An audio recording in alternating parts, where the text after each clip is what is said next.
Boa tarde, sejam muito bem-vindos a mais uma sessão aqui na Estação Elevatória de Coimbra, que é o novo espaço de cultura em Coimbra. A Estação Elevatória foi em tempos de água e hoje é elevação metafórica, é elevação através da cultura. E cultura é tudo, cultura é aquilo que normalmente as pessoas pensam que são as artes, mas a cultura é também ciência. A ciência faz parte da cultura e a tecnologia também faz parte da cultura. E hoje vamos abordar um tema que é um tema que está na ordem do dia. Aliás, devia estar mais na ordem do dia, que é o tema da ética. Uma coisa é aquilo que podemos fazer, aquilo que a ciência e a tecnologia nos permitem fazer, e outra coisa é aquilo que devemos fazer dentro daquilo que podemos. Não podemos fazer o impossível, mas dentro do que é possível há coisas que é melhor não fazer. Portanto, significa que há mais coisas para além da ciência e tecnologia que nos orientam nas ações que empreendemos.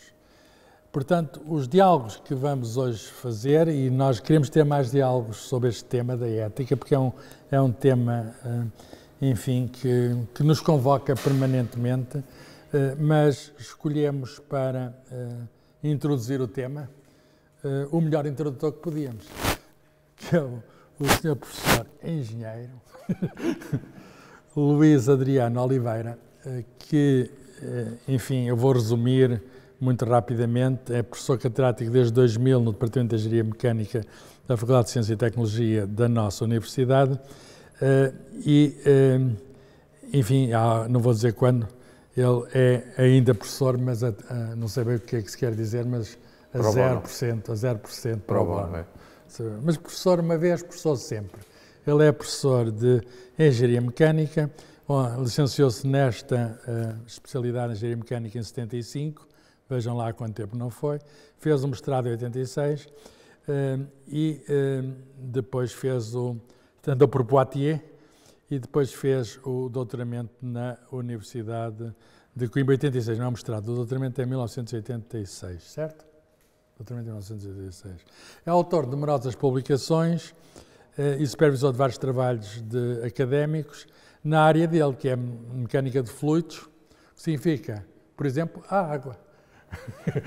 O ar, a água, aerodinâmica, transporte de partículas em escoamentos, cá está, a água, incêndios florestais, que é um tema que nos preocupa, e desde que se aposentou, não vou dizer quando, ele parece que está novo, parece que não se aposentou, foi orador em 200 de eventos e esse é o segredo, não está parado. Ele não está parado, tem estado sempre em processo de comunicação científica e é um dos melhores comunicadores científicos que eu conheço aqui na cidade, tenho de dizer isto. Claro que quando ele vai a outras cidades é o melhor também naqueles sítios. Se não ficarem convencidos da qualidade do nosso orador, podem certificar-se dela fazendo o trabalho de casa, que é consultar as suas obras. E tem várias obras, todas elas na Lidl, para ele a melhor editora, por isso é que ele não quer outra. Por exemplo, sobre o tema que aqui nos traz, responsabilidade ética e profissional em ciência e engenharia, ele vai usar vai tratar de temas deste livro, com algumas imagens também deste livro, ou este a seguir, escrita científica, ou outra ainda, dissertação e tese em ciência e tecnologia. Portanto, ele é uma pessoa que não é apenas um cientista e um tecnólogo, mas é também alguém que se preocupa com a metodologia.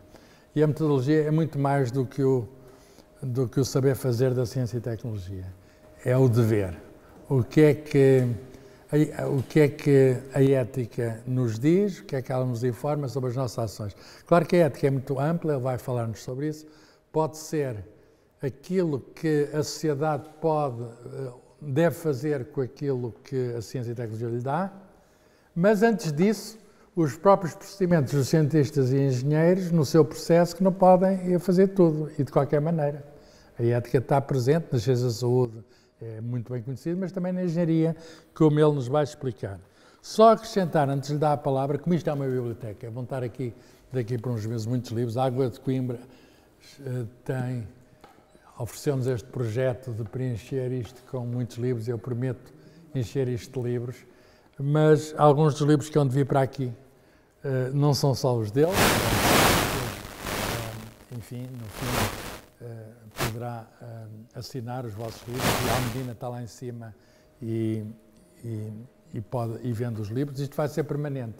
Quando tivermos aqui autores, nós gostamos de apresentar os livros junto com os autores e os autores podem assinar os seus livros, mas a Almedina, eu e a Almedina recomendamos, com a chancela da Almedina, que é uma editora de Coimbra, das edições 70, que pertence à Almedina, estes 2 livros que têm a ver com ética aplicada, precisamente nas áreas da ciência e tecnologia. Um intitulado Investigação Científica, Maria do Céu Neves, que é a atual Presidente do Conselho de Ética das Ciências da Saúde, e Maria da Graça Carvalho, que é a atual Ministra do Ambiente, e as mesmas autoras têm outro sobre novas tecnologias. Enfim, para não dizerem que eu não disse, eu vou dizer que eu tenho um capítulo num destes livros sobre investigação científica. Eu escrevo, são várias pessoas, alguns muito conhecidos, sei lá, Arlindo Oliveira, Zé Ferreira Gomes, etc. Mas um dos capítulos é meu, Manuel Leitor. Um dos capítulos é meu, Carlos Filhais, e falo, o tema que aqui abordo é certeza e incerteza, objetividade e subjetividade. São temas que parecem da filosofia e são da filosofia, mas são da filosofia da ciência. O que é ter a certeza, o que é não ter a certeza, o que é ser objetivo, o que é ser subjetivo, e isso tem, naturalmente, perceber a ciência tem a ver com a ética. Só podemos falar com propriedade de ética no contexto da ciência, se soubermos o que é a ciência, e eu estou certo que com a carreira, com a prática que tem, que o Luís Adriano Oliveira nos vai dizer o que é ética na ciência e tecnologia e também o que é a ciência e a tecnologia, qual é a relação entre elas e qual é a relação delas com a sociedade. Muito obrigado por teres assistido imediatamente ao convite e muito obrigado também a todos por estarem aqui presentes. Estas histórias vão continuar, tem o programa. Eu no final direi quais são as próximas sessões. Luís Adriano, a palavra é tua. Muito obrigado, Carlos. Agradeço ao professor Carlos Filhais. Não é a primeira vez que trabalhamos em conjunto nesta área. O Rómulo também já foi uma excelente experiência. Agradeço, de facto, o convite. Agradeço a todos a paciência que tiveram de vir cá com este tempo. E quem está, eventualmente, em casa a ver, também tenho todo o gosto em cumprimentar. Sem mais delongas, porque não estamos assim muito adiantados, eu propunha-me fazer o seguinte: uma brevíssima apresentação, algo como 20, 25 minutos, só, essencialmente para... Depois vamos ter uma conversa. Exatamente, desencadear uma conversa, provocar algumas reações do público. O público não é numeroso, mas com certeza que terá observações a fazer e seguramente que sim. De maneira que eu gostaria, se me permitem, então, só fazer uma breve introdução e no final da qual conversaremos sobre o assunto. Avançaria com algumas sugestões, perguntas. Essas sugestões, perguntas são apenas sugestões, ou seja, podem perfeitamente ignorar as perguntas e formular outras, ou então reagir a estas perguntas que eu pretendo que sejam provocatórias. Aquela que ele sabe responder, já tem respostas. Normalmente, se forem dilemas, então não sei de certeza. Ok, então se me permitem, eu tenho mais gosto em falar em pé do que sentado e cá está um bocadinho diálogos sobre ética em ciência e tecnologia. Reconhecem este edifício, giríssimo, e eu gostaria, não sei se vou conseguir desencadear, porque normalmente tenho o computador ao pé, mas se me permitem um segundo só e eu desencadeio. E vamos ouvir o que é. Muito bem, está claro. Ora bem, esta entrevista do Jô Soares, que infelizmente já não está entre nós. É um professor de Direito brasileiro, não é? Sim, é o Sérgio Cortella que é entrevistado, é um sociólogo, não é? Sociólogo. E é uma pessoa brilhantíssima. E aqui o Jô Soares confronta-o com esta pergunta e ele acho que responde muito bem. Desencadeia alguns aspectos de reflexão sobre os quais vale a pena refletir. Uma forma para mim de refletir é este slide que eu construí e que diz o seguinte: a integridade constrói-se e a confiança conquista-se. como é o processo, quanto a mim, isto é apenas uma sistematização, uma esquematização, digamos, na base de tudo estão valores. Os valores a que nós recorremos, que quando adotamos para a nossa prática cotidiana, adotamos, portanto, se me permite, eu tiro o casaco, já fiz, adotamos uma conduta ética cotidiana. E essa conduta ética tem, digamos, um objetivo que é atingir a integridade comportamental. A integridade de quê, no fundo? A integridade da comunidade científica, mas também do conhecimento produzido pela comunidade científica, do conhecimento científico. E isto é uma esquematização, obviamente, abusiva, portanto, como qualquer esquematização, mas qual é, digamos, o resultado final? É a confiança que se conquista. Confiança entre quê e quê? Para já, no âmbito da comunidade científica, confiança entre os diversos agentes da comunidade científica, os cientistas, entre si. E depois, confiança entre a sociedade que a comunidade científica é suposta servir e a comunidade científica. Portanto, a sociedade apenas compra e interage com a comunidade científica e está disponível para pagar, para fazer crowdfunding, para comprar, para pagar impostos, para financiar a comunidade científica, se confiar no que faz a comunidade científica. Isto, obviamente, é uma esquematização, mas, para mim, dirão depois o que é que acham, se faz algum sentido ou não. Gostava também, para acentuar o que neste momento representa em termos de valor, a ética. Há pouco tempo, em 2021, aterrei em Zurique e vi este anúncio. Não traduzi, porque acho que chega assim, tal como está. É um anúncio de emprego de uma empresa com algum peso na Suíça. E tem, naturalmente, os requisitos educacionais, que são aqueles clássicos, não é? Pronto, ok, tem o PhD, um doutoramento, isso, ótimo, mas as competências que são pedidas e que são avaliadas frequentemente em entrevistas, quando as pessoas já vão à entrevista, a primeira competência que é ética. Ética. Depois é que aparecem as outras. Planeamento, organização, aparecem todas as outras que são clássicas. Mas a ética aparece em primeiro lugar. Eu fui extremamente sensível a isto, porque neste momento não sei se os nossos alunos estão sensibilizados para a importância deste aspecto. Bom, alunos de quê? De ciência, alunos de engenharia, alunos que lidam com tecnologia, todas estas vertentes têm a ver com ética. Von Karman dizia esta coisa curiosa: a ciência procura entender o mundo. Ele diz aqui: Scientists discover the world that exists. Engineers create the world that never was. E, portanto, esta diferença é já de Von Karman. A ciência procura perceber, entender o mundo. A tecnologia propõe soluções concretas para problemas concretos. Se nós vimos a ciência num patamar e se vimos a aplicação da ciência, a tecnologia, noutro patamar, o veículo que vai da ciência à tecnologia são os engenheiros. É a engenharia. Diz, há quem atribua esta frase a Abel Salazar, julgo que não, mas é irrelevante. Esta frase é giríssima. O médico que só sabe de medicina, nem de medicina sabe. Eu transpus isto para a engenharia, obviamente, e, portanto, o engenheiro que só sabe de engenharia, nem de engenharia sabe. E muitas pessoas acham que não estão despertas para isto.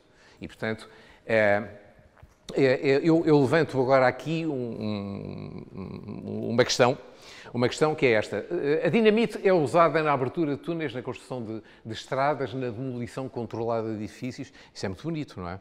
E agora? Ou esta frase também é muito bonita, que seria da medicina atual sem a sua vertente nuclear.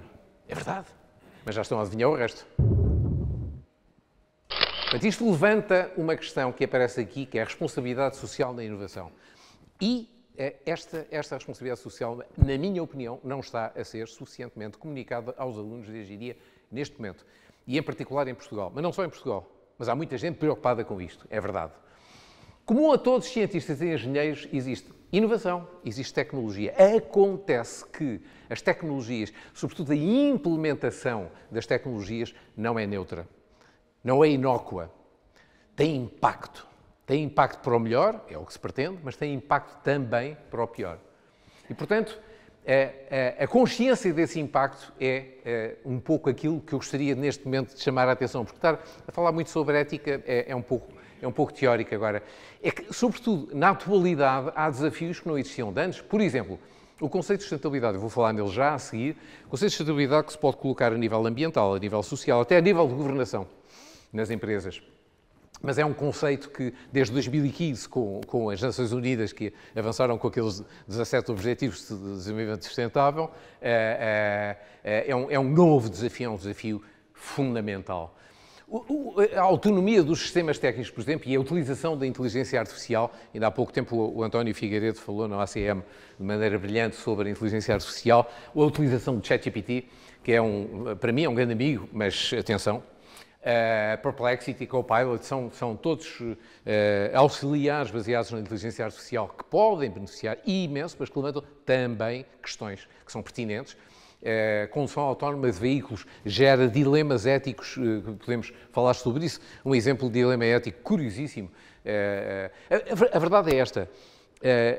A inteligência artificial, o ChatGPT, etc., nada é responsável em última instância. Os algoritmos não são responsáveis. Quem é responsável são as pessoas. É quem os concebe. Portanto, a responsabilidade última reside em pessoas. Nunca reside em máquinas, nunca reside em algoritmos, nunca reside em programas de computador. São as pessoas que são responsáveis por isto. E as pessoas têm que assumir essa responsabilidade. Quando nós estamos... Isto é uma coisa que eficácia, eficiência, análise custo-benefício já não bastam, mas quando eu fui aluno bastavam. Nunca ninguém me sensibilizou para isto. Nunca, nunca na vida, nunca. Eu considerava-me um bom engenheiro se não me enganasse nas contas. Não é? Lembra-se disso? Foi o meu professor? Portanto, eficácia e eficiência neste momento já não são suficientes. Não são. Há muito mais a considerar. Os engenheiros têm que ponderar também as consequências, ou seja, o impacto do seu trabalho. Trata-se, portanto, de conceber a inovação responsável, ética e profissionalmente. E quando nós falamos em responsabilidade do engenheiro, por exemplo, podemos falar de duas vertentes. Se olharmos para o passado, temos a responsabilidade passiva. Se olharmos para o futuro, temos a responsabilidade ativa. Eu gostaria de só desenvolver um bocadinho de nada estes dois aspectos. Primeiro, a responsabilidade passiva surge quando alguma coisa de indesejável aconteceu. E agora, o engenheiro ou a engenheira é imediatamente responsabilizado se alguma coisa indesejável aconteceu? Bom, são necessárias 4, cumulativamente, condições para que um engenheiro seja responsabilizado efetivamente por alguma coisa que tenha corrido mal. Primeiro, ter cometido algum erro ou mesmo ter agido por não agir, ou seja, por ausência de ação. Portanto, conduta errada, ou porque agiu mal ou simplesmente não agiu. Mas também haver uma relação causal entre a conduta errada e a consequência indesejável que aconteceu. Estamos a olhar para o passado, atenção. Depois, previsibilidade. Era ou não previsível que aquele erro pudesse conduzir ao que correu mal? Seria previsível ou não? Se não fosse previsível, era complicado. E, sobretudo, há um aspecto. Alguém estava a apontar uma arma à cabeça do engenheiro quando estava a fazer o trabalho que fez? Teve ou não liberdade de ação? Se alguma destas vertentes não tiver sido verificada, a responsabilidade tem de ser ponderada com alguma capacidade de reflexão mesmo, não é? Agora, a responsabilidade olhando para o futuro. Olhando para o futuro, chamamos, portanto, de responsabilidade ativa. A ideia é, como preconiza a ética, maximizar os benefícios e minimizar os prejuízos. Ok, como é que se pode fazer isso na prática cotidiana? O engenheiro, quando está a fazer um projeto, tem de avaliar o impacto, mas para avaliar o impacto deve fazer um design, um projeto baseado em valores. E estes valores é uma chamada de atenção, mais uma vez, eu não fui sensibilizado para isto. Portanto, o design orientado por valores, o Value Sensitive Design, consiste em integrar e respeitar valores sociais e ambientais no projeto de desenvolvimento tecnológico. Tem de fazer isto. Se não fizer isto, não está a ser bom engenheiro, não está a exercer a sua responsabilidade ativa. E, por outro lado, lá está, a ideia é a Technology Assessment, a avaliação tecnológica, que é avaliar, sempre que possível, nem sempre é possível, o dilema de Colin Gritch, podemos falar disso mais tarde, mas avaliar sempre que possível o impacto do desenvolvimento tecnológico que está a fazer, o projeto que está a fazer. Um dos valores que eu estava a falar há pouco, que devem ser integrados no projeto, no Value Sensitive Design, no projeto sensível a valores, é justamente a sustentabilidade. Quando eu estou a falar de sustentabilidade, é a nível do ambiente, a nível da sociedade e, inclusivamente, a nível da governação de uma determinada empresa, se for o caso. Falo nisso já a seguir e vou calar-me dentro de muito pouco tempo. Como disse, desde 2015, a sustentabilidade não é que tenha passado a estar na moda, mas passou a ser visível, mais visível, enquanto elemento central de discussão e enquanto elemento que deve ser sempre incorporado no design orientado por valores. Cá estão eles, são 17, conhecem-nos bem, não é em mais pormenor ou menos pormenor, mas... E agora, quando estamos a falar desta inovação responsável, podemos ver em que contexto é que se coloca essa responsabilidade. A nível individual, bom, é a responsabilidade profissional. Falei ainda há pouco, que tem duas vertentes, olhando para o passado, olhando para o futuro. Mas a nível empresarial, tem o Corporate Social Responsibility, que é a responsabilidade social corporativa a nível da empresa. E esta responsabilidade é uma coisa que envolve todos os elementos que estão interessados na empresa. E os engenheiros vão ser elementos da empresa. E, portanto, eles têm que ser sensibilizados para essas questões. É isto que me faz alguma confusão não estarem... Quem são os chamados stakeholders? Quem são? Olha aqui, este esquema que aparece, isto é uma empresa. Isto é a empresa. Dentro da empresa, quem é que está envolvido? Olha, os assalariados, os gestores e, naturalmente, os proprietários. Fora da empresa, credores, se houver empréstimos, clientes, concorrentes, empresas concorrentes, os fornecedores da empresa são indispensáveis, não é? O próprio governo pode condicionar a forma como a empresa atua, a sociedade civil, que interage com a empresa, e investidores. Eu vou falar diretamente nos investidores. Qual é o papel dos engenheiros, tipicamente? São assalariados, não é? E se forem ambiciosos e se forem eficazes, até podem ser gestores. É bom sinal. Proprietários também podem. É bom sinal. E proprietários também podem. Proprietários até podem ser, mais tarde, não é? No início, se tiverem pais ricos, no final, se eles próprios enriquecerem. Agora, uma realidade, mais uma realidade para a qual eu penso que os alunos atualmente, esta é uma das perguntas que faço a seguir, os alunos não estão necessariamente sensibilizados. É que as empresas a que eles vão pertencer, inclusive de que eles vão ser assalariados, elas precisam de atrair apoio financeiro. Sem cash flow não há atividade. Não há. Morre. E esse cash flow pode vir do setor público ou pode vir de investidores privados. Qual é o ponto de vista dos investidores? It's all about the money, stupid. Portanto, a ideia é maximizar o retorno do investimento, o return on investment. Portanto, maximizar o retorno do investimento. Mas hoje não chega. Não chega. E não chega. E como não chega, eu vou dizer o que é preciso fazer mais. Os investidores querem investir de forma responsável. Querem evitar possíveis impactos negativos no valor do investimento. Eu recordo só, em duas palavras, a bronca, neste momento não é segredo para ninguém, a bronca que aconteceu com uma empresa automóvel que falsificou os dados de poluição de motores diesel. Não vou citar agora o nome da empresa, que até está agora em dificuldades, e, portanto, mas foi uma bronca enorme. Quando isso foi descoberto, porque falsificaram os dados de poluição dos motores a diesel, e então, quando isso foi, de um dia para o dia seguinte, as ações desse grupo caíram a pique. Imaginem que eram acionistas dessa empresa.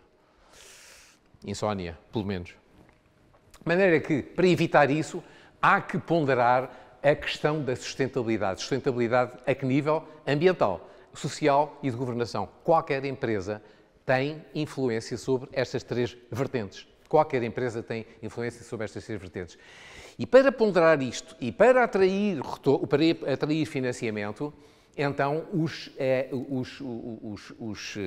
investidores precisam, vou investir aqui ou vou investir ali, precisam ser aconselhados.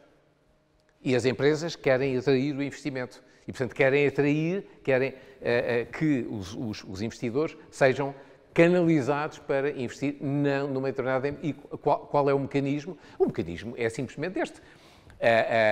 Tem de haver critérios de avaliação exercidos por entidades que sejam respeitadas, acreditadas, e as empresas, elas próprias, candidatam-se a fazer parte de um ranking, fazem relatórios da sua atividade, são avaliadas por entidades acreditadas e os relatórios são avaliados por estas entidades e as empresas submetem os seus próprios relatórios de atividade, mostrando como é que respeitam a sustentabilidade ambiental, social e de governação, no seu próprio interior também, governação, como é que fazem as progressões de carreira, etc, etc.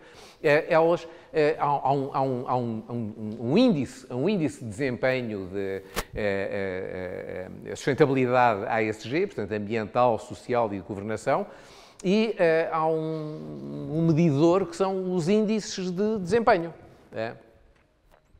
E, ora bem, é assim que está a funcionar para as empresas que têm algum peso, que têm alguma ambição. Se abre. Obrigado. Agora, imagine, isto funciona para empresas com alguma dimensão a nível nacional. Agora, imaginem a confusão a nível global. E nós temos uma economia global. Como é que se vai resolver, como é que se vai ponderar esta mesma vertente a nível global? Obviamente, no contexto internacional, cada empresa procura usar os indicadores de desempenho, Performance Indicators, PI, que mais a favoreçam. É natural, compreende-se, mas não pode ser de qualquer maneira, porque senão é o caos. Portanto, uma comparação justa à escala global exige uma autoridade à escala global, exige estándares globais. E aí surge uma coisa que é absolutamente crucial neste momento, que é, eu não posso traduzir, não quero traduzir, porque é assim que ela se chama, a Global Reporting Initiative. É uma organização de estándares que data já de 1997, Boston, provavelmente tem a ver com o MIT, imagino. Neste momento está sediada em Amsterdão, tanto quanto sei, e ela fornece, é respeitada, fornece diretrizes estándares que são aceites em contexto internacional por uma grande parte de investidores. Há outras instituições que não necessariamente a Global Reporting Initiative, mas esta é claramente a mais conhecida. É um bem público, é internacional, é independente e é reconhecido e nós podemos ir ao site da Global Reporting Initiative e está lá tudo o que eles fazem. É uma coisa interessantíssima. A nível, há outras coisas, há outras instituições, não podemos falar sobre isso, eu não queria amassar-vos e, portanto, passo já para as conclusões. A nível de notas conclusivas, eu diria o seguinte: ética e qualidade de inovação são conceitos intimamente ligados, ou seja, não há, neste momento, qualidade sem ética, não há ética sem qualidade. Por outro lado, a nível de, quando estamos a falar da dimensão individual de cada elemento da comunidade científica, a instância última é a sua própria consciência. Mas se nós estivermos a falar do relacionamento entre a comunidade científica e a sociedade, aí confiança é a palavra-chave. Falei nisso há pouco, naquele pequeno... E aí surge a ética, eu não pus aqui aspas porque fui eu que construí esta frase, mas a ética propõe uma reflexão tendencialmente universal, podemos falar sobre isso também, diferente da moral, tendencialmente universal sobre o papel que a consciência desempenha na garantia dessa relação de confiança. A nível, como disse há pouco, as melhores empresas atualmente, e não sei se os engenheiros têm consciência disso, eles vão ser assalariados de empresas que prosperam ao promover a sustentabilidade ASG, ambiente, social e governação. Se não promoverem e, sobretudo, se não mostrarem que o fazem, a mulher de César não basta ser honesta, tem que parecer honesta, se não mostrarem que o fazem, rapidamente são condenadas ao insucesso. Portanto, não é uma opção, é a própria sobrevivência das empresas que está em causa e, com as empresas, a sobrevivência das empresas, há a sobrevivência dos assalariados, que são justamente, neste caso, os engenheiros. Eu diria que a ética no exercício da engenharia, enquanto conclusão final, não é uma questão de vida ou de morte. É muito mais grave do que isso. Tem aqui estes 3 livritos que que o professor Carlos Fiolhais. E agora eu permitir-me-ia, em jeito de provocação, e agora, se quiserem, pegam nisto, eu vou deixar estar aqui, se me permitirem, deixo estar as suas perguntas, acho que são umas 10 que eu formulei. Competências científicas, técnicas transversais e transferíveis. As instituições de ensino superior estão a formar profissionais aptos a responder aos desafios do futuro ou ficam pelas competências científicas e técnicas, como era quando eu era aluno? Eu não estou a dizer que seja só isso. Estou a perguntar se as transversais e transferíveis estão a ter o devido highlight, a devida importância, o devido relevo nos currícula dos cursos de engenharia e quem diz engenharia diz outros cursos. Outra pergunta, o desempenho docente dos atuais professores é ou não valorizado à medida da sua real importância?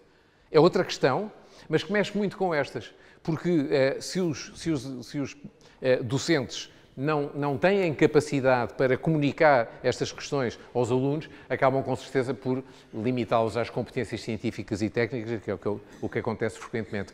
Que condições de trabalho mais favorecem ou, em sentido contrário, dificultam a adoção de comportamentos éticos? Qual é o cenário que mais promove comportamentos éticos? Qual é o cenário que menos promove, que mais põe em risco os comportamentos éticos? Podemos pensar sobre isso. São coisas do dia-a-dia, não é? Vale ou não a pena ensinar ética? Se sim, sob que forma? Se não, não vale a pena. Mas com que argumentos é que não vale a pena? Se sim, sob que forma? Com cursos? Com estudo de normas, chamada ética normativa, um receituário, ou a ética da responsabilidade? Sob que forma? Que papel desempenham as instituições científicas e educacionais na formação ética dos futuros profissionais? É relevante? Não é relevante? Podem ou não desempenhar um papel importante? Moral versus ética versus deontologia. Muita gente confunde estes três conceitos. Essa coisa de ética é uma coisa de padres? Muita gente acha que sim. Sobretudo jovens. Eu fui confrontado com isso quando era professor. Como lidar com o plágio e a má conduta científica em ambientes onde há forte competição por recursos à visibilidade? Que dilemas éticos podem surgir ao trabalhar com financiadores privados, os tais financiadores que querem investimento socialmente responsável, que possuem interesses específicos que não são necessariamente os que mais promovem a sustentabilidade?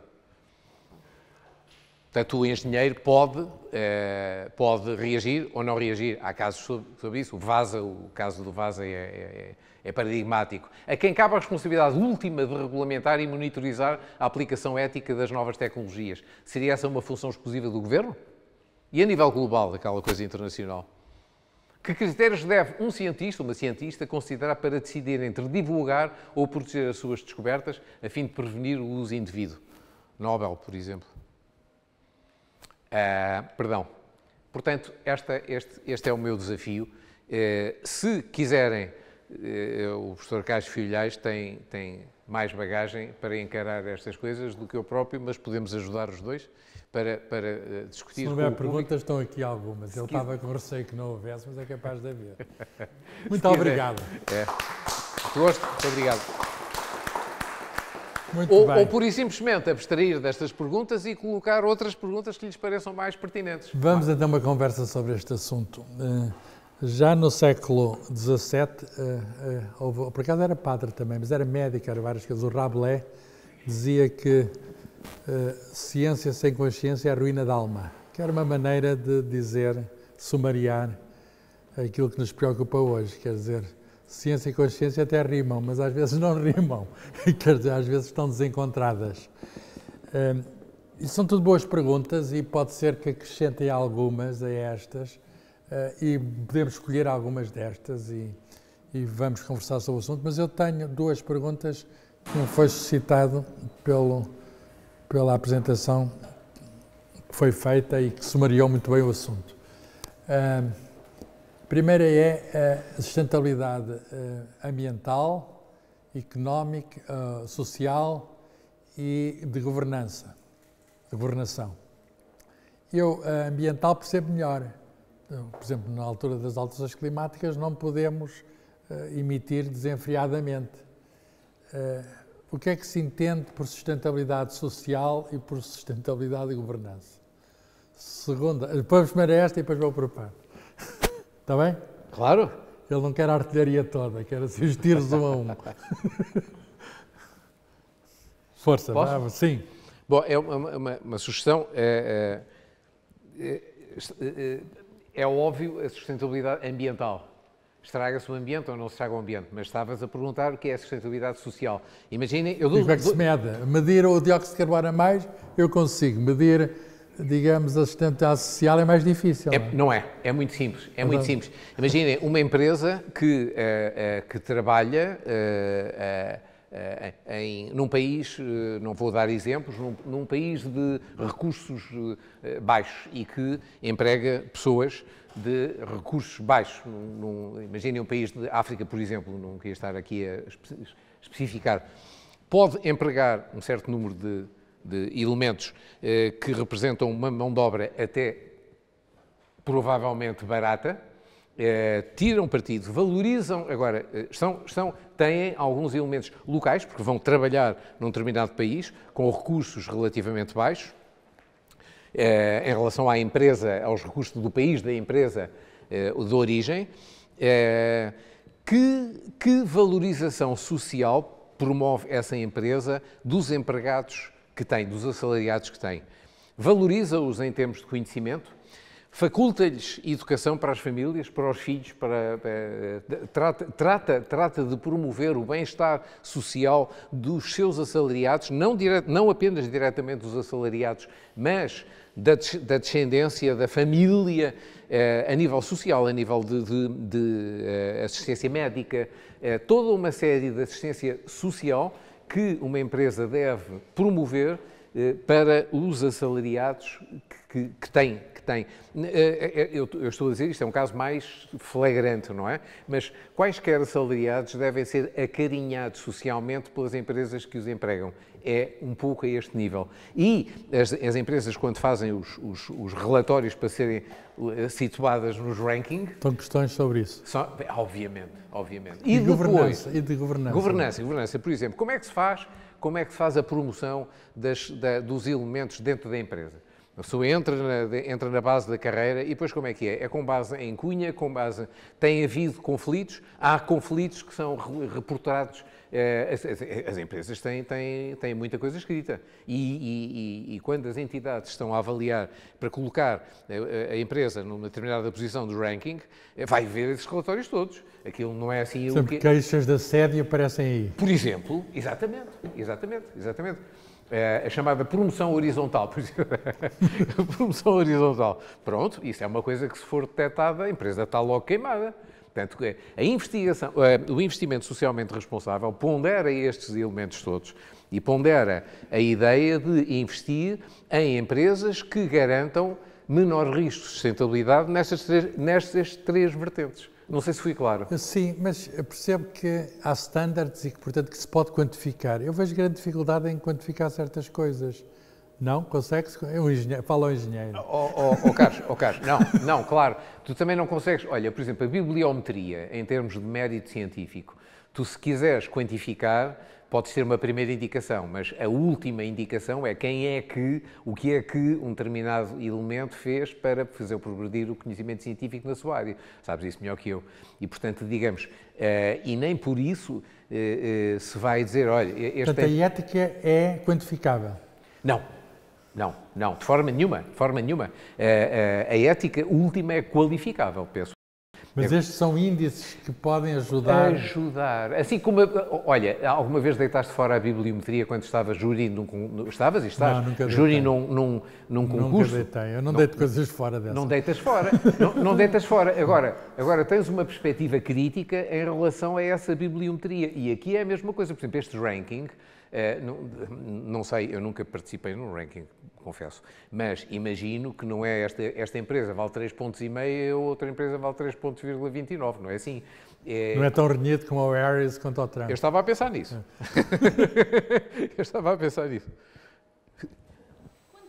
Paula. Chamo-me Paula. És minha prima. Sou profissional de saúde, sou administradora hospitalar E é evidente que não te vou dizer que és um comunicador por excelência, porque já sabes, não é? Portanto, isso não precisas que eu te diga. Mas ia-te só colocar esta questão. Tu há pouco, ou pelo menos eu achei Basta que tinhas... nós termos convidado o Luís Adriano. Exato, isso aqui o ranking é um indicador. Exatamente. Tu identificaste ética com qualidade. Sim, eu também Não, eu disse é que não há ética sem qualidade, nem qualidade sem ética. Está bem, ok. Portanto, mas a qualidade é mensurável. A qualidade, se não for mensurável, não serve. Portanto, a ética também tem que ser mensurável. Quando tu dizes que a ética não é mensurável, não, tem que ser mensurável. Então, mas se a qualidade for mensurável, passa a ser quantidade. Não percebi. Se a qualidade for mensurável, passa a ser quantidade. Claro. Claro. Não, tu é que disseste que a ética não era mensurável. Eu a acho que a ética tem que ter um lado difuso, tem que ser mensurável. Certo, mas tem que ser mensurável, porque a qualidade tem que ser mensurável. Estou a comparar com aquilo que nós chamamos de qualidade na área da saúde. Sim. Hoje temos hospitais que são acreditados por uma entidade externa e que, no fundo, acreditam aquele hospital como sendo um hospital que trabalha com qualidade. Exatamente. Com qualidade em que parâmetros? Muitos parâmetros. Quer do ponto de vista técnico, do ponto de vista humano, do ponto de vista ético. E tudo isto tem que ser mensurável. Porque se não for mensurável, repara, então como é que se pode, como é que essa entidade externa faz a avaliação e diz, sim, este hospital merece e deve ser acreditado e aquele ali não deve. Sim. Portanto, mas há um tem lado que ser... difuso, eu posso também entrar na discussão. Há os chamados conselhos de ética que hoje estão por todo lado, sabem? Sim. Mas estão lá pessoas de origens diferentes, com formações diferentes, com sensibilidades diferentes, com idades diferentes, vidas diferentes. Se aquilo fosse tudo mensurável, punha-se numa máquina e dava a resposta a qualquer as pessoas pedem aos conselhos de ética pareceres. Era meter numa máquina e saíam os pontos. Não, as pessoas vão opinar, vão dizer, acho que sim, acho que não, talvez, vamos perguntar mais qualquer coisa. Por outro lado, há um lado humano, subjetivo, lá está, na apreciação ética, certo? Até porque a ética em rigor vai mudando. Claro que sim. A ética de hoje não é, com certeza, a ética de ontem, nem vai ser a ética da manhã, não vai ser. Tem a ver com costumes, e os costumes vão mudando. E lá está, a ética não é moral. Lá está. Isso era outra pergunta que eu ia fazer assim. A ética não é a moral. Só para a moral, a diferença entre moral e ética. Mas percebeste o que é que eu... Percebi e concordo. Vamos lá ver, quando se estabelece um ranking, já estamos a quantificar. A, B, C, D. O que eu quereria dizer é que aquela bibliometria rigorosa que passa por... Isso, a meu ver, não faz sentido. Portanto, há classes, há hospitais que pertencem a uma determinada classe, há empresas que pertencem a uma determinada classe, e obviamente que nesse sentido concordo, é uma quantificação, sim. Eu estava a dizer é que aquela pretensão arrogante que por vezes nós temos na bibliometria, que é pôr ali 2,35, 2,45, como se estivéssemos a fazer alguma coisa rigorosamente justa, não é. Mas sim, então eu corrijo, é quantificável, mas de uma forma a apreciação é que é mais difusa e por isso é que é preciso várias pessoas e não uma só. Exatamente, e tem algumas grey zones e depois tem... Muito sobre obrigado. Moral, eu posso, obrigado. Já vamos. Só porque pegou aí na questão da moral e é uma questão que eu já tinha artilhado, porque ele disse duas vezes até que ética e moral não eram coisas diferentes. Ora bem, eles têm também muito em comum. Pois têm. Nós é que temos no nosso imaginário a questão de... Não se falava de antes de ética, falava-se apenas de moral e aparecia na tal disciplina ligada à religião. Mas moral é muito mais que religião. E, em certo sentido, confunde-se com ética. Quer dizer, por exemplo, Einstein não era uma pessoa religiosa, mas tinha um sentido ética profundo e ele dizia que a ética é um assunto humano, não tem nada a ver nem com deuses, nem com padres, nem nada. É um assunto nosso, que temos connosco e que pessoas de diferentes diferentes formações religiosas, de diferentes ideias políticas, etc., têm de convencionar o que é que fazem em conjunto. E, enfim, as palavras moral e... Se tirarmos a história das palavras, há muita coisa em comum entre moral e éticas, que são a religião. O que é que achas disto? Concordo inteiramente. Gostaria de complementar com uma nota, é que justamente são conceitos complementares, moral e ética, mas não são conceitos sinónimos. Eu dou, se me permitem, agora se calhar vou ofender alguém. Para mim, eu ponho isso nos cursos que faço para justamente localizar se é uma coisa de padres ou não. Para mim, moral é um conjunto, digamos, de valores que são baseados em noções como bem, como certo, e como mal e como errado. Esses conceitos de bem, certo, mal, errado, são extremamente, todos nós concordamos com isso, penso eu, são extremamente contextualizáveis, são função do contexto, são função da religião. Mas podem não ter nada a ver com a religião. Podem ser função da cultura, podem ser função da etnicidade, podem ser função da história, podem ser função de política, podem ser função de uma série de fatores da história, não é?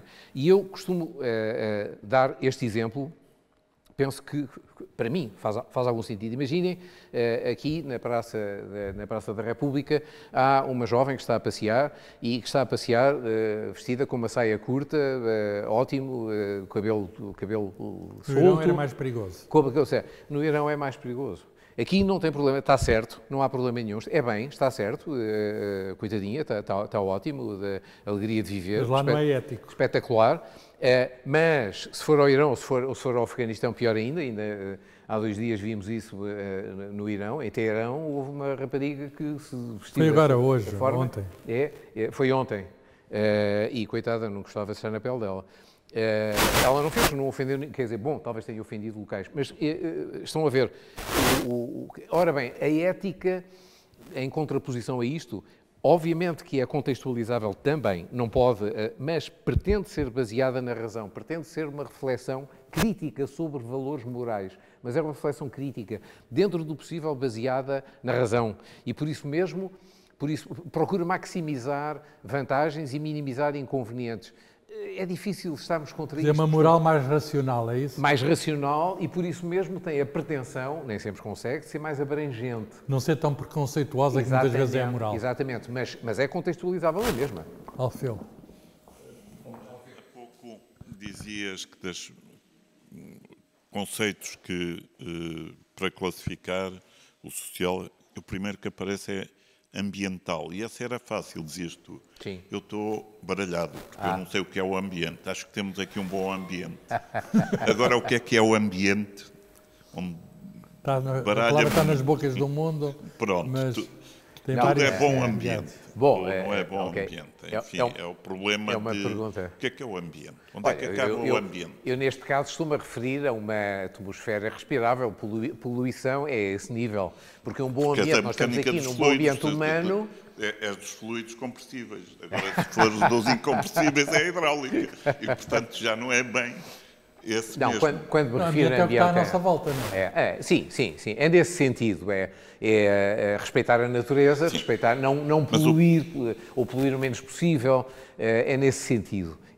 Sustentabilidade olha, não pôr em causa o desenvolvimento, não pôr em causa as gerações futuras por falta de recursos, porque foram todos esgotados agora. É nesse sentido. Não claro, é o ambiente relacional. Não. Há uma questão que, de facto, separa algumas da ciência da engenharia e há organizações que supostamente deveriam regular isso, que devem ser instituições independentes, que eram as ordens profissionais, supostamente. Sim. Aliás, cada vez mais atacadas, como sabes, há uma luta muito grande entre o modelo do Norte da Europa, que é sem ordens, e os companheiros de seguros, e depois o modelo do Sul da Europa, em que as ordens profissionais supostamente são autónomas do poder político e do governo. De facto, eu lembro-me muito de haver uma separação muito clara que é o que é que pode ou não pode fazer e o que é depois fácil de provar ou não. Eu lembro do professor Lajinha, convidou uma vez o professor... Agora falhou-me. Seabra Santos? Não, o Seabra Santos estava sempre convidado, não precisava convidá-lo. Do direito Orlando Carvalho? Orlando Carvalho, numa coisa giríssima, foi das melhores palestras que se fez no Departamento de Engenharia Civil, no edifício da Física, no auditório, e que era o da responsabilidade. Sim. O problema é quando nós assinamos alguma coisa, o engenheiro, a parte tecnológica, assume responsabilidade. E então, quando é, por exemplo, o engenheiro civil em particular, um cálculo de um edifício, tem ali milhares de pessoas que podem lá estar e são civil e criminalmente responsabilizados. E sempre é individual. São conhecidíssimos os aspectos, por exemplo, lá está o que é o ambiente e até onde é que vai a responsabilidade. Os acidentes das grandes barragens, Malpacé e Vajon, que era completamente impossível prever que um grande talude tivesse entrado na barragem e criasse uma onda e mataram 1000 e tal pessoas, e a responsabilidade ética do Cohen, que se suicidou depois de ter sido responsabilizado. Mas, de um modo geral, há algumas profissões, por exemplo, a diferença muito de um acidente de a queda de um edifício, está lá, para além dos documentos escritos, está lá a realidade. O professor Lajinha, sempre que havia um grande acidente, ia lá, que era onde se aprendia muito, onde é que falha. Por exemplo, já se vê menos, infelizmente, na parte que a doutora há pouco dizia, na medicina não vemos tanto isso, não é? Começa-se a ver... Não é? Penso que vê. Porque o erro profissional na medicina... O dever profissional... Sim. Ensaios clínicos, está tudo... Não, está cada vez mais estrito. Cada vez mais, mas... Está tudo. Paula, isto é um diálogo. Sim. A Paula está ligada à saúde. E a gestão, já agora? Sim. Claro. Olha, eu considero uma falta de gestão... Tinha aqui 2 ou 3 problemasitos de quistos sebáceos. Mandam-me ir aos Covões tirá-lo. Mandam-me ir no dia anterior, sem almoço, comer nada, tinha que ir em jejum. Ninguém se preocupou, fui 2 vezes, primeiro pela minha médica de família, depois ao ZUC. A parte do jejum é o pior. Para coisa. E chego lá e, portanto, já, um catéter logo na mão, dispa-se e venha para ali, venha para a sala que estava desocupada, felizmente,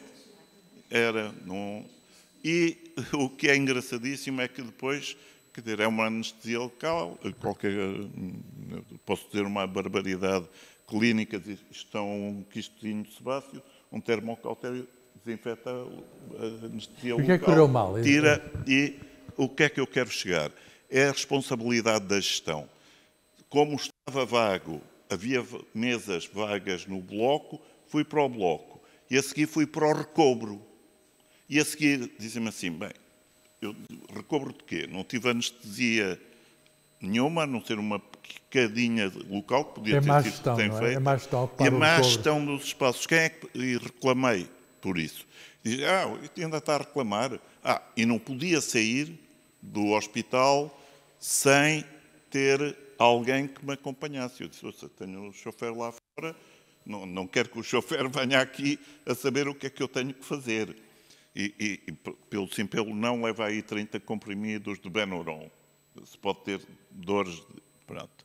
E é esta responsabilidade, que para mim é uma responsabilidade social, quando também tudo está muito standardizado e com um saudável espírito de justiça, que depois cria aquela insustentabilidade de algumas coisas que, na parte então, que era a minha dúvida inicial, onde é que eu posso fazer ou não fazer, por exemplo, o que está a acontecer em Espanha, obviamente uma precipitação daquelas é completamente impossível. Claro que um bom ordenamento de território, um bom ordenamento urbano, teria minimizado, se calhar, aquilo. Agora, obviamente, 400 milímetros em 8 horas é completamente impossível. Queres fazer algum comentário sobre isso? Em particular esta parte de grandes desastres, como agora tivemos em Valência, quem são os responsáveis? Há muita gente. Isso é como? Complicação. São Pedro? Também. Mas não há outro, já vamos a isso. É-me permitido fazer um pequeno comentário. Sim. Incluindo sobre a parte dos quistes. Desejo-te as melhores.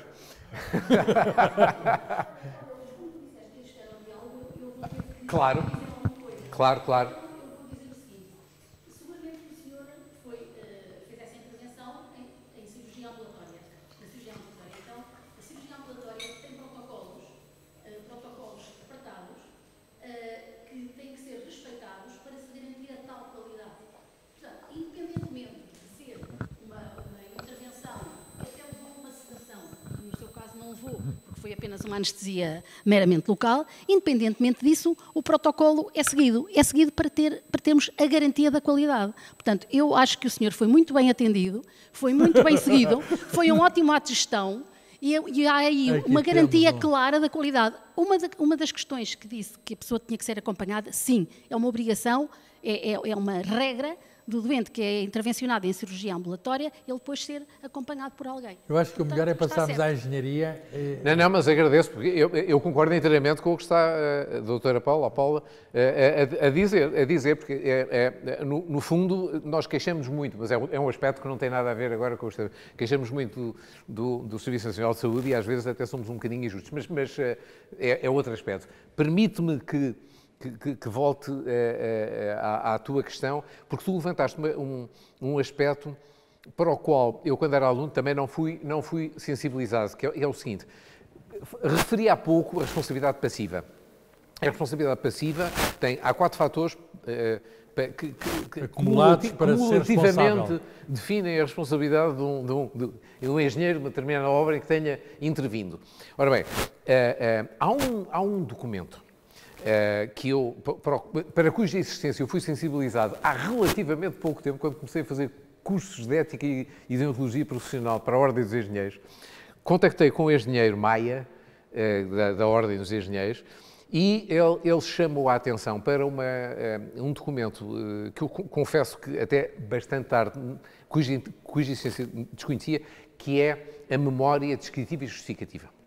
Ora bem, a memória descritiva e justificativa é um documento que, se for bem encarado, se for encarado seriamente, e nem sempre é, mas se for encarado seriamente, não só permite muitos engenheiros aprenderem com aquilo, porque é um caso prático que foi resolvido, é a forma como o engenheiro fez uma obra, é a descrição da obra, como ele encarou, são engenheiros, mas, sobretudo, por exemplo, se a atuação dele foi condicionada por um determinado número de normas, ele já não foi completamente livre de trabalhar como gostaria de trabalhar, porque teve de respeitar um certo número de normas. Isso deve ser, obviamente, respeitadas as normas, mas deve ser dito ao pormenor porque é que agiu assim e não assado, porque foi no respeito integral por uma determinada norma, e tudo isto depois leva não só a perceber como é que todo o trabalho foi feito, como, eventualmente, ilibar de uma responsabilidade que ele não teria se esse documento não existisse. Com outras palavras, os princípios pode até haver acordos, agora,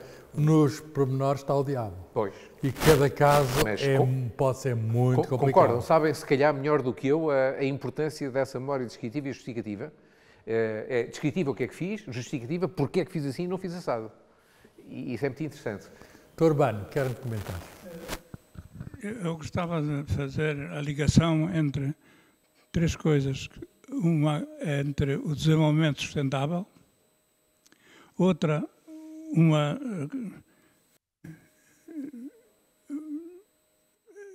observação que o Carlos Filhais fez sobre de quem é a responsabilidade dos acontecimentos em Espanha. Em Valência. E outra, o que está ali escrito, a última coisa escrita é uma pergunta, e a nível global?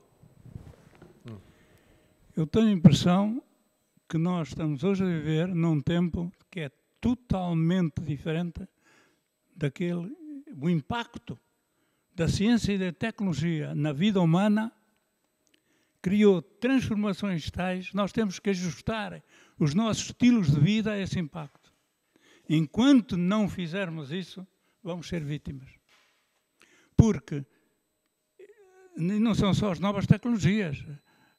Elas ajudam, por exemplo, àquela devastação enorme de áreas florestais na Amazónia. Mas quem é que aquilo vai produzir efeitos aonde? Em todo o mundo. Portanto, os problemas são globais. E a primeira pessoa que eu conheço que teve essa intuição de que há problemas globais que devem ser resolvidos globalmente foi o Einstein. Ele queria um governo do mundo, que é uma utopia. Em 1932. É uma utopia o governo do mundo. É uma utopia o governo do mundo.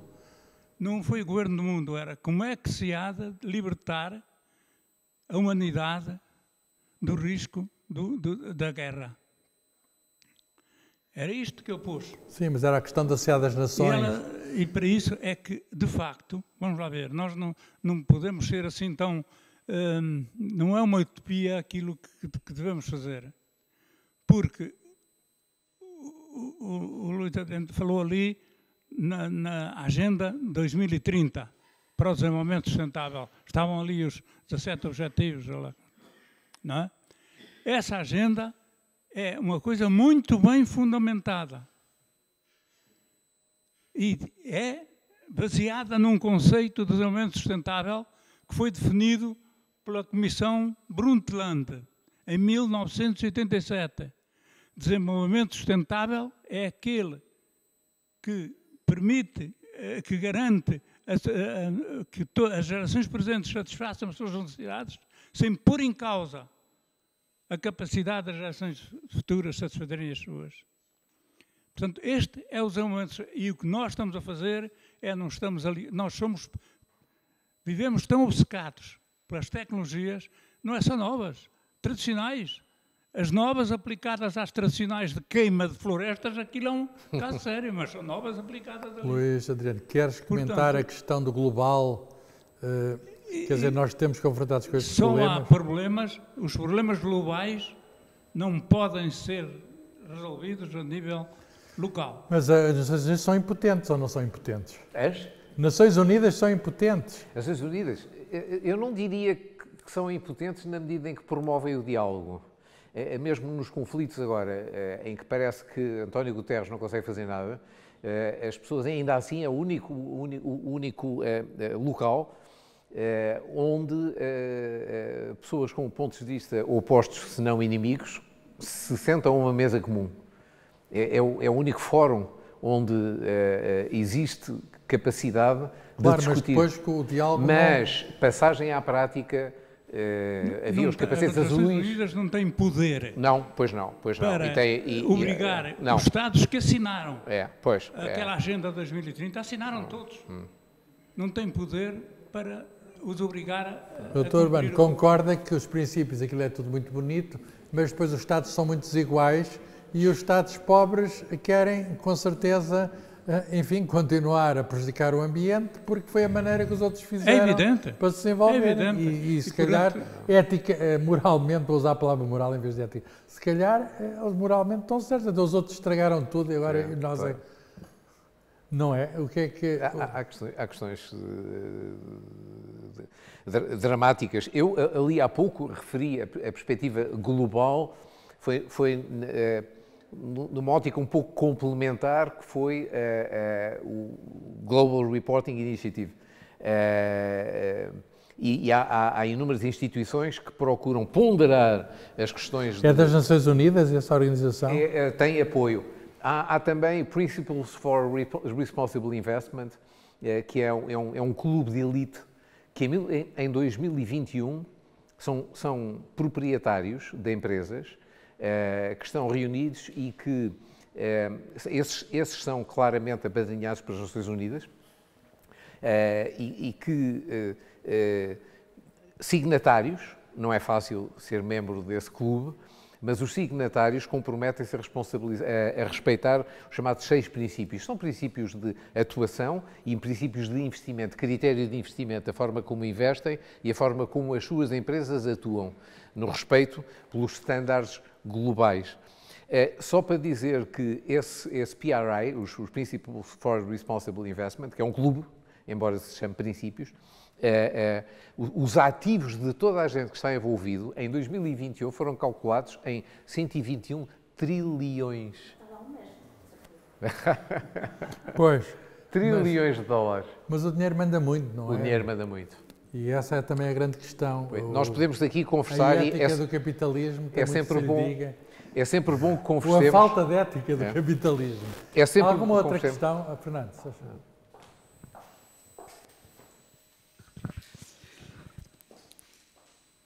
Que há uns anos tivemos um Ministro da Economia e Finanças, que depois de ter deixado de ser, passado uns dias assumiu funções de Presidente do Conselho de Administração de uma grande empresa que tinha politicamente tutelado, com quem tinha tido relações políticas. É um processo que está em tribunal, não é? Não. A polémica estalou, na altura estalava menos do que está lá agora, mas apesar de tudo estalou a polémica, e ele defendeu-se dizendo esta frase: a ética republicana é a lei. E eu não quero desvalorizar a tua questão da ética da responsabilidade. Eu sei que ela nos deve acompanhar e todos os atos profissionais devem informar de uma certa princípios éticos que nós temos que seguir o melhor possível. A ética aqui não é igual à ética no Irão, não é igual à ética nos Estados Unidos nem em África. A ética entre cada um de nós pode ser diferente. Apesar de tudo, esses princípios existem e são razoavelmente consensuais numa sociedade, próxima. Mas o que eu quero dizer é que não quero desvalorizar também a necessidade da ética normativa. Eu venho agora da Alemanha, por isso cheguei atrasado e peço desculpa. E fico sempre impressionado. Não veio de propósito. Fico sempre impressionado quando ando na... Estava na Alemanha, ouviu falar do Observatório de Coimbra e chegou à Alemanha. E tenho que vir já hoje. E ele veio. Mas o que eu quero dizer é que fico sempre impressionado. O Carlos esteve na Alemanha, o Urbano esteve na Alemanha, muitos de nós conhecemos a Alemanha, já estivemos muitas vezes. Fico sempre impressionado quando se anda nas estradas, os carros vão a 40, ou vão a 50, ou vão a 60 e vão todos em função do sinalzinho que lá está. E também fiquei impressionado porque... Mas não há limite de velocidade. A acompanhar isto, há muito mais polícia na rua. Em julho estive na Alemanha e quando cheguei tinha em casa 5 multas de excesso de velocidade. Em Zurique já paguei várias. Pronto. O que eu quero dizer é o seguinte. A ética da responsabilidade deve existir. Mas a multazinha... Mas a multazinha ajuda imenso. Sim.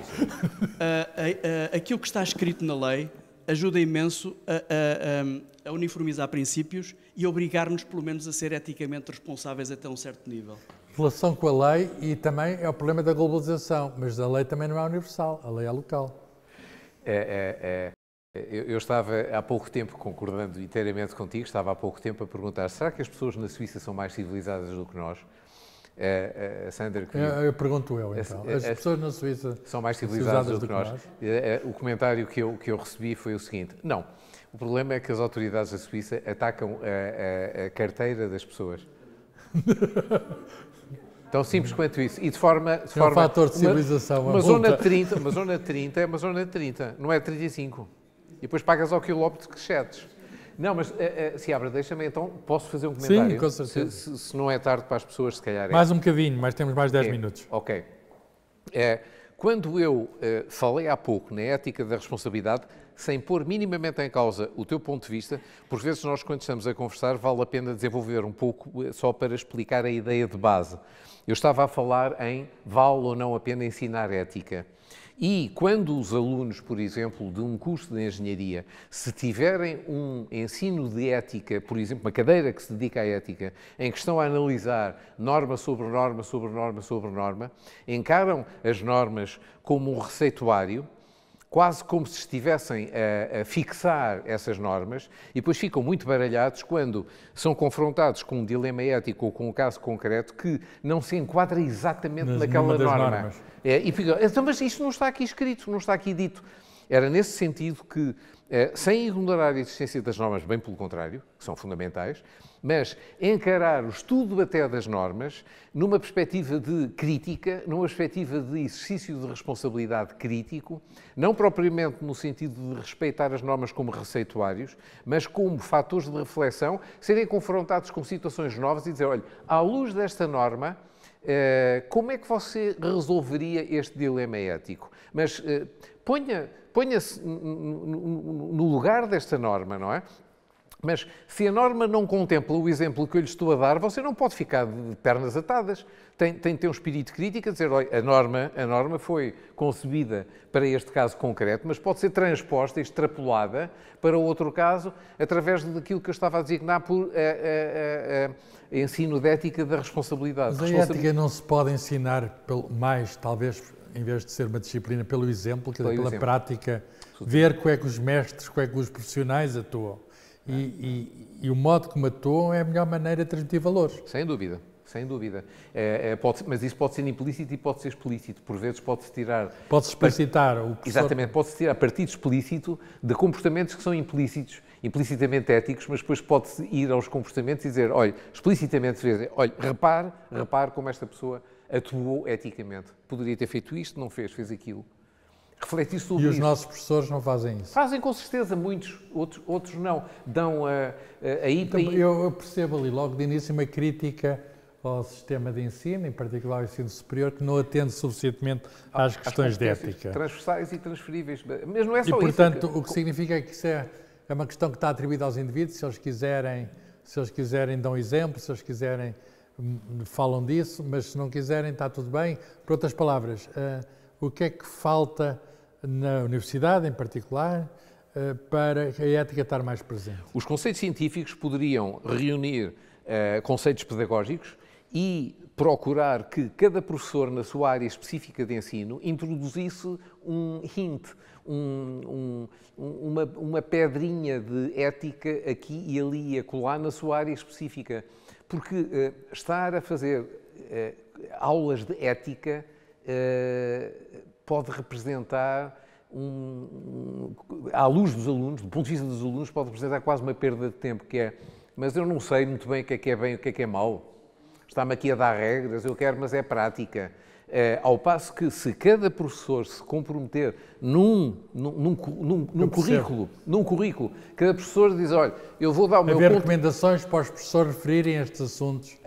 Exatamente, referir, dar-lhes o devido valor, dizer, olha, este exemplo, nesta área específica, neste caso concreto, colocou-se aqui um dilema ético, repare como ele resolveu, repare como se pode resolver, repare como se... Nesta área, engenharia mecânica, ou dentro da engenharia mecânica, uma questão matemática, uma questão física, uma questão química, uma questão de... Pronto, medicina, obviamente, claro, em primeira instância, mas os ensaios melhor isso do que pôr uma disciplina de ética em todos os cursos e é complicado. Quem é que vai ensinar isso? Pois, exato. Nós na mecânica, por exemplo, temos uma cadeira que se chama comunicação. Eu até... Isso é mais que ética, comunicação. Pois, chama-se o quê? Chama-se ética, comunicação e liderança. É uma cadeira interessante, mas eu penso que para o custo todo não tem o peso e...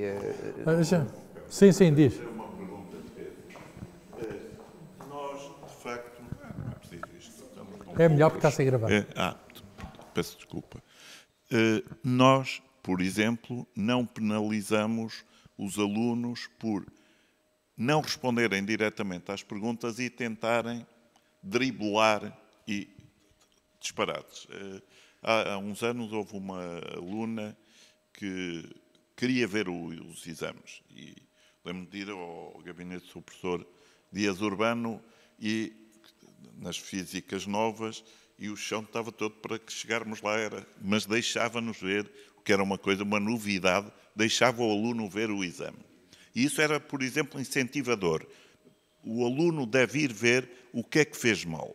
Mas aquela aluna foi lá ver o que é que fez mal e eu disse, no meu tempo eu teria vergonha de vir cá, porque você tem 0.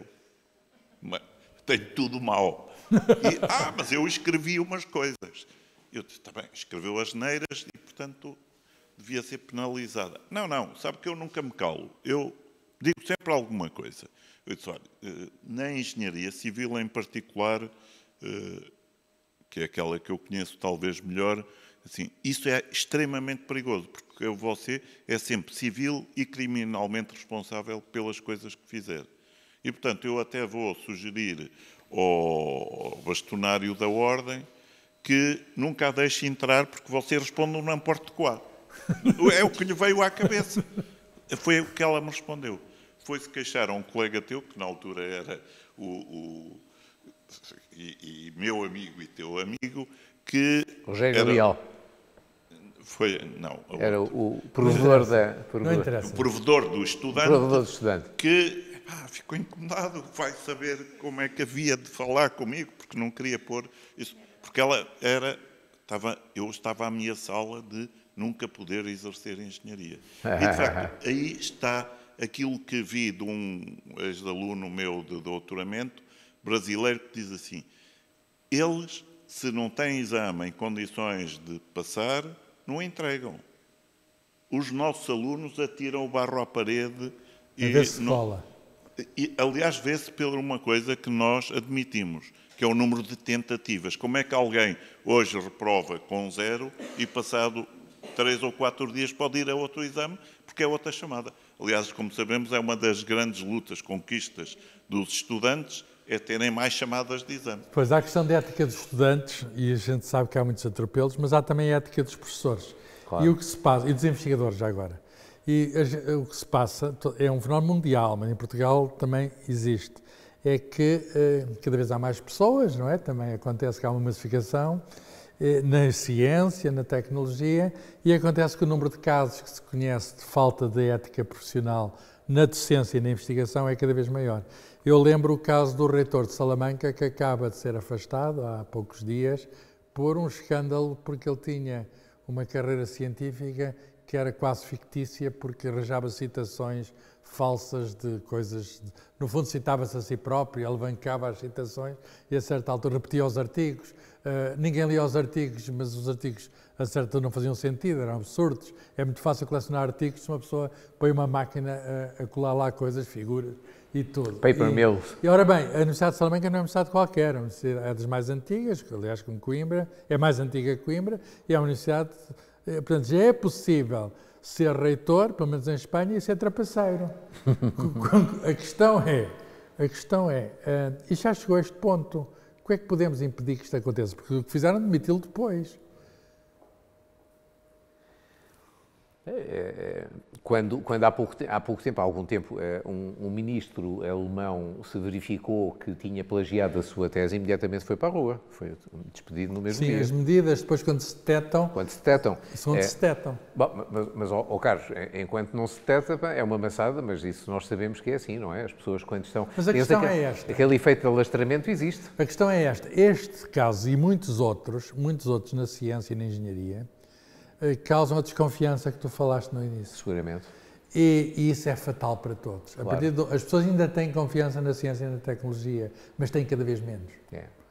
E têm cada vez menos por causa de casos como este, que às vezes não são muitos, eu sei que não são muitos, mas ganham uma amplitude mediática. Se não há confiança, não há financiamento. Exatamente, de modo que a questão é o que fazer. Eu sei que há regras na comunidade científica e académica para matar estes casos, mas essas regras, por vezes, não são suficientemente aplicadas a tempo, porque deviam ser aplicadas antes disto aparecer nos jornais e de ser público e conhecido, que professores fizeram carreiras completas com base, digamos, em métodos que são, enfim, os menos recomendáveis. Aí já vale a pena distinguir a ética questionável, os comportamentos eticamente questionáveis dos comportamentos eticamente censuráveis.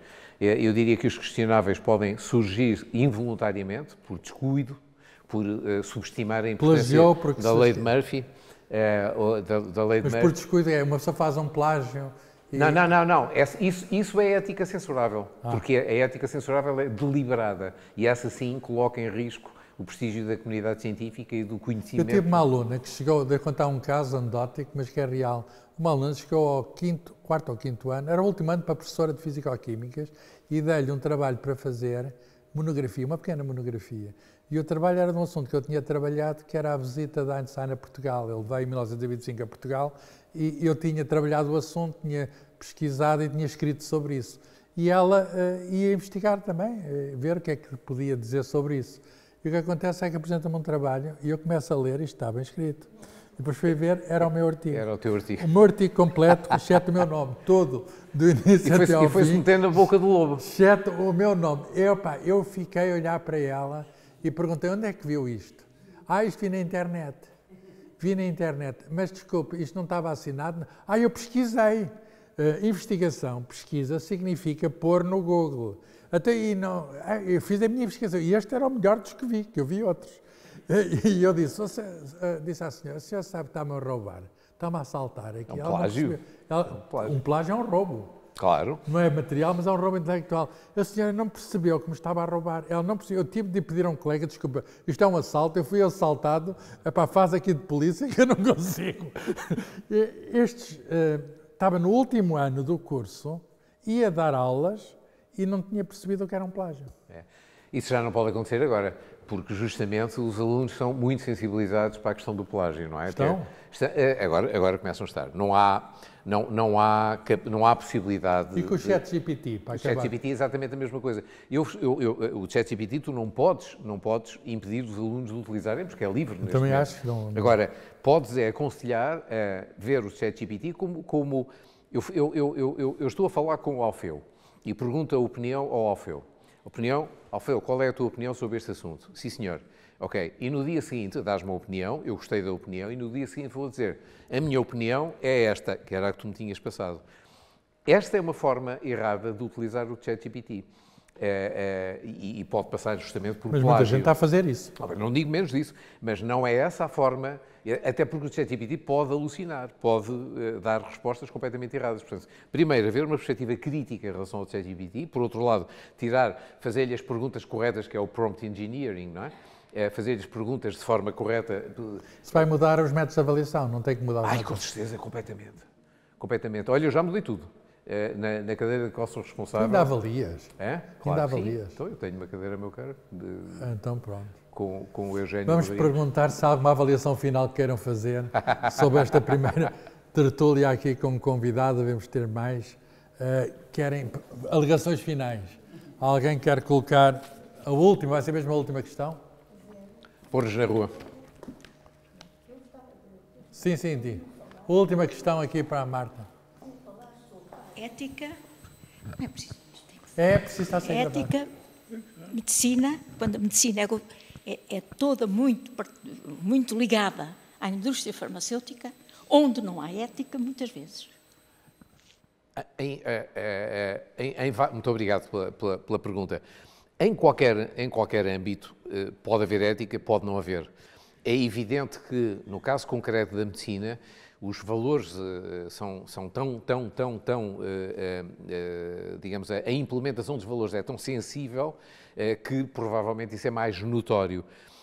Um exemplo, talvez a doutora Paula possa falar melhor do que eu, mas um exemplo literalmente ligado à medicina são os ensaios clínicos. E, frequentemente, a indústria farmacêutica, que a meu ver vale, porque sem ela não há inovação. Agora, a forma como são postos cá fora determinados medicamentos obedece a toda uma série de fases A, B, C, e os ensaios clínicos obedecem a protocolos. Por vezes, como? Muito rígidos. Se, por qualquer razão, um passo desse protocolo for subestimado ou for ignorado, isso pode pôr em risco uma população inteira de voluntários. Não, com certeza, portanto, isso é uma coisa... Mas também se um engenheiro se subestimar uma determinada verificação num cálculo de uma ponta pode ruir e quem lá está por baixo morre. E por cima também.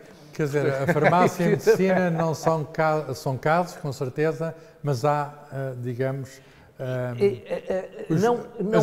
As questões são sempre as mesmas. As questões são sempre as mesmas e são transversais. Em qualquer ambiente uma pessoa pode ser honesta ou desonesta. Por exemplo, em relação à inteligência artificial, como é que se pode agora utilizar eticamente a inteligência artificial? Da mesma forma como se atuava antes, eticamente ou não. Se uma pessoa tem determinados princípios éticos, é colocá-los em prática quando está a utilizar a inteligência artificial, nomeadamente o ChatGPT. O plágio sempre foi condenável. E agora plagia-se o ChatGPT. Claro que sim. Mas, que não se queixa, o próprio não se queixa. Até gosta. Não se queixa. Ele é giríssimo, o ChatGPT é giríssimo. Eu adoro aquilo. Neste momento é um amigo. Queres fazer alguma conclusão? Queria agradecer a presença a todos e a pachorra que tiveram de estarmos aqui.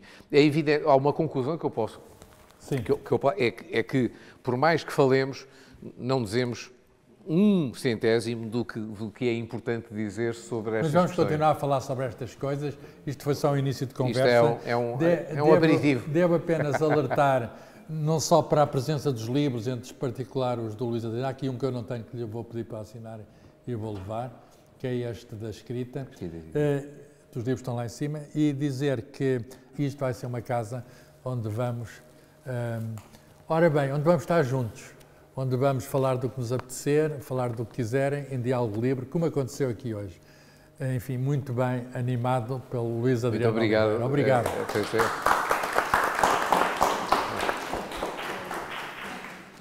O Notícias Coimbra está hoje em direto da Estação Elevatória de Coimbra, onde o professor Carlos Filhais, juntamente com o professor Luís Adriano Oliveira, apresentaram então os diálogos sobre ética, ética na ciência e tecnologia. Muito obrigado por estar aqui com o Notícias Coimbra, professor Carlos Filhais. Começo por lhe perguntar, esta tertúlia que aqui aconteceu, qual é que foi os pontos principais que pode destacar do que foi aqui falado? Bem, o Luís Adriano Oliveira apresentou-nos um resumo sobre o que é ética. Nós ouvimos falar muito de ética, mas por vezes não é fácil definir. E daquilo que ele disse, eu fiquei a perceber melhor que tem a ver com o dever, quer dizer, há coisas que podemos fazer, mas há coisas dentro de tudo aquilo que podemos fazer que não devemos fazer. E isto aplica-se a qualquer coisa na vida. E porquê é que não devemos fazer? Porque convencionamos, estabelecemos socialmente quais eram os limites das nossas ações. Porque os limites têm a ver com a sociedade, têm a ver com a vida em conjunto. De modo que a ética é a defesa da vida em conjunto.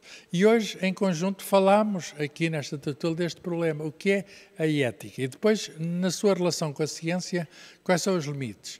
Olha, certas aplicações da ciência, e até a engenharia faz as aplicações da ciência, não podem ser usadas de qualquer maneira. Têm de ser usadas para o bem comum. Não podem ser usadas, por exemplo, para destruir o ambiente, para destruir a sociedade. E, portanto, tem de haver preocupação com as aplicações. Por outro lado, na própria construção do conhecimento, cientistas e engenheiros não podem proceder de qualquer maneira. Há regras que são necessárias seguir para ter um comportamento que seja responsável. E, portanto, tratamos desses assuntos. Primeiro, a ética na sociedade, depois, a ética no próprio processo científico. Não se pode fazer ciência sem consciência, sem sentido de responsabilidade. E como é que foi a sensação de ser convidado e presidir aqui esta sessão? Bem, eu tenho sempre muito gosto porque nós escolhemos os convidados que são as pessoas certas, e o Luís Adriano Oliveira tem um livro até sobre isto, sobre princípios de ética. Foi um livro que, no fundo, de onde ele tirou este resumo que nos apresentou. Portanto, nós podemos levar este resumo até sob a forma de livro, e este livro vai estar depois nesta biblioteca que vai estar nesta casa. Mas o que mais resultou nesta tertúlia, e o que espero que venha a resultar nas outras, foi o diálogo entre as pessoas, um diálogo absolutamente livre, quer dizer, as pessoas que aqui vieram, perante o tema que foi apresentado, emitiram as suas opiniões, e por isso falamos da ética na medicina, falamos na ética na engenharia civil, falamos na ética na farmácia, falamos na ética em vários, digamos, aspectos da nossa vida, e falamos às vezes com casos correntes, com preocupações que temos, falamos da ética da vida académica, falamos da ética até até a ética do estacionamento e da circulação nas vias públicas. Por outras palavras, ficou-se a perceber, embora a conversa tenha sido curta, como tem que ser, mas que há muita matéria a discutir, a dialogar sobre a ética. Portanto, foi um diálogo que há de continuar, com certeza este assunto está longe de estar esgotado, mas chamou a atenção para o problema. E o problema é, nós temos de ter uma responsabilidade coletiva, e essa responsabilidade resulta sempre da nossa reflexão comum, e hoje demos um passo, digamos assim, as pessoas que aqui tiveram livremente expressaram, digamos, as suas opiniões e as suas vivências sobre estas questões da ética. Aqui os diálogos sobre ética, como estava a falar, trouxe um grande debate aqui no final entre o público e também os professores. Aqui a afluência, este debate correspondeu às vossas expectativas que tinham? Bem, a nossa casa é uma casa que tem um certo tamanho e esteve cheia. E, portanto, se a casa fosse maior, estaria ainda mais cheia. Mas o facto de ela ter o tamanho que tem, esta Estação Elevatória de Coimbra, permite uma coisa muito boa, que é alguma intimidade. Por outras palavras, as pessoas que aqui vieram e as pessoas que poderão cá vir são pessoas que têm assegurado um ambiente propício à conversa. Quer dizer, se tivéssemos um grande auditório cheio de gente, já fizemos uma sessão num auditório com mais gente, é mais difícil a intervenção. E às vezes este ambiente de intimidade, este ambiente de proximidade, permite que a conversa seja mais livre. E foi isso que aconteceu aqui. As pessoas disseram o que queriam, tomaram posição sobre isto, sobre aquilo, e fazem falta espaços de liberdade dentro da cidade. A cidade é um sítio onde estamos juntos. E às vezes estamos juntos, mas separados. Quer dizer, ocupamos o mesmo espaço físico, mas não falamos uns com os outros, ou mal falamos uns com os outros. Isto é um sítio para falarmos uns com os outros. Este é o segundo encontro de um ciclo de conversas que vai ocorrer. Que outros programas podemos esperar daqui em diante? Mais conversas, mais livros, mais espetáculos de música, mais exposições de arte. Portanto, é um sítio em que se discute temas não apenas de ciência e tecnologia, mas se apresentam também outros aspectos da nossa vida, por exemplo, aspectos da arte, que se nos encantam a todos. E, portanto, eu posso, desde já, dizer que vai haver aqui, a meio de novembro, uma exposição de arte sobre Camões, que vai aqui ser tocada música de Carlos Paredes. O dia é o 14 de novembro e vai ser um sábado, às 16 horas, são todos convidados para assinalarmos os 500 anos do Camões. E esse não é o único momento deste programa até ao final do ano. Um programa muito rico. Vamos ter o primeiro volume das obras do Marquês de Pombal, vamos falar de história, vamos falar sobre a literatura num livro recente, acabado de sair, sobre a literatura portuguesa, vamos falar sobre educação, vamos falar, enfim, sobre os assuntos, no fundo, que são os assuntos que nos fazem estar juntos. E, portanto, este é um sítio onde, sobre coisas que não falamos agora, haveremos de falar depois, porque há muitos assuntos que nos podem juntar. Muito obrigada por estar com Notícias Coimbra. Obrigado, Bel, foi um gosto. São sempre bem-vindos.